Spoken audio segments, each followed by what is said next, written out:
Spina bifida is a congenital mutation of the central nervous system in which the spinal cord and meninges are exposed by a gap in the spine.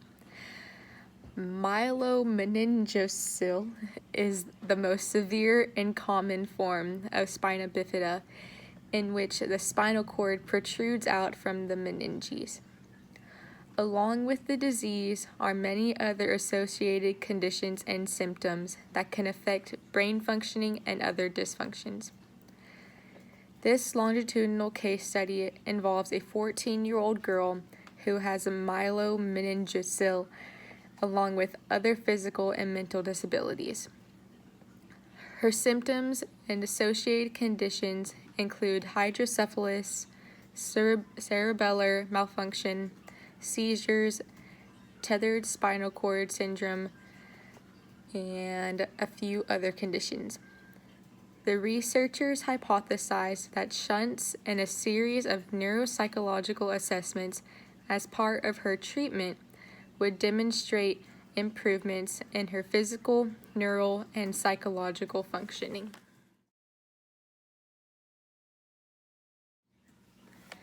Due to the extremely complicated medical and developmental history, a multidisciplinary team closely followed the patient throughout the longitudinal case study.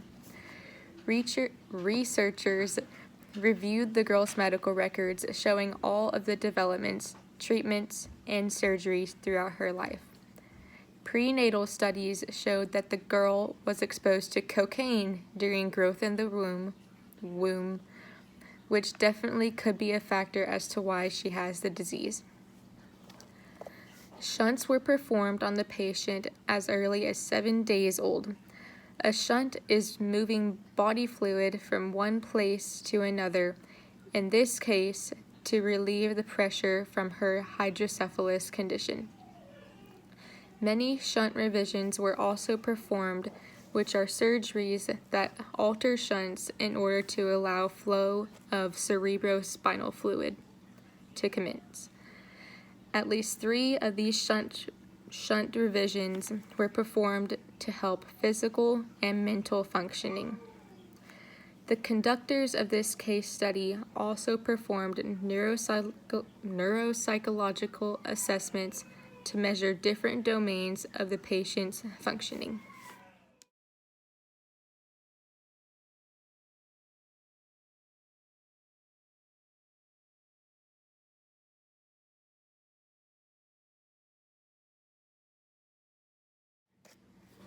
The neuropsychological assessments were performed at the ages 5, 7, 11, 12, and 14 years. At one of the routine assessments, IQ, along with a few other domains of functioning, showed a dramatic decrease in raw score from the last time she had been tested. Aside from the symptoms of occasional headaches, mild fatigue, and distractibility, there were no neurological or physical signs that something was wrong. An MRI and a CT scan showed proof of a shunt failure that was causing her decrease in progress. Neurosurgery was performed on the patient, which proved hypofunction in the shunt, and a shunt revision was performed. Figure 1, titled Standard Scores of IQ Variables Across 5 Assessments, demonstrates the changes in IQ the patient had. At age 5, her scores on IQ factors were below average, but increased towards the age of 7. Around the age of 11, the raw scores dropped, which was later found out to be due to the shunt failure.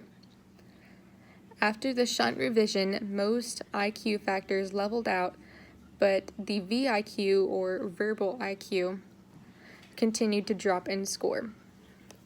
Towards the age of 14, all of the IQ factors had increased, showing improvement in her functioning. Figure 2, titled Visual Memory Subtests over 2 Serial Evaluations, shows the improvements the patient had in her visual memory scores.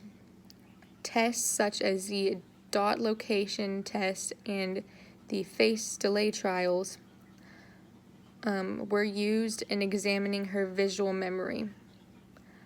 Due to the shunt failure, raw scores from the ages 7 to 11 were so low that they were unscorable and were taken off of the graph.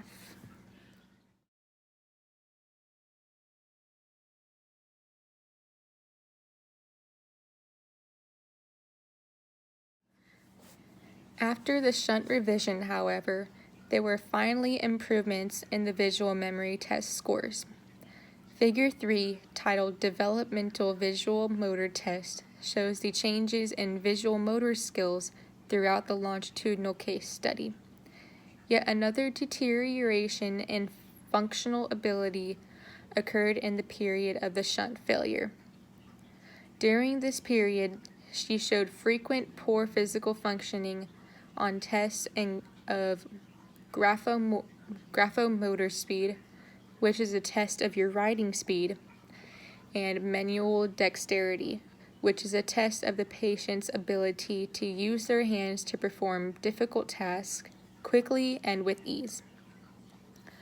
For the examinations, the patient also walked for a short distances with quad canes and ankle-foot orthotics. After the shunt revision, there was an increase in visuomotor skills, which then balanced out by the age of 14.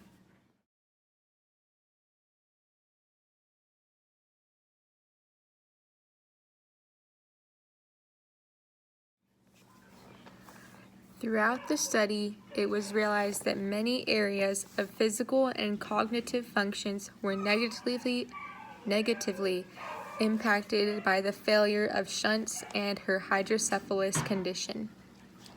The case study testing allowed the researchers to catch the shunt failures early enough to provide shunt revisions. Some functioning of the subject made improvements after the shunt revisions were performed, while some declined, including the verbal IQ measurement and the picture arrangement abilities. The case conductors concluded that the serial assessments were useful when it came to detecting cognitive changes, while the subsequent testing helped the subject's health and safety. The researchers stated that assessment of the relationships between adaptive and executive skills were essential for the treatment plan of Spina Bifida myelomeningocele, or MMH.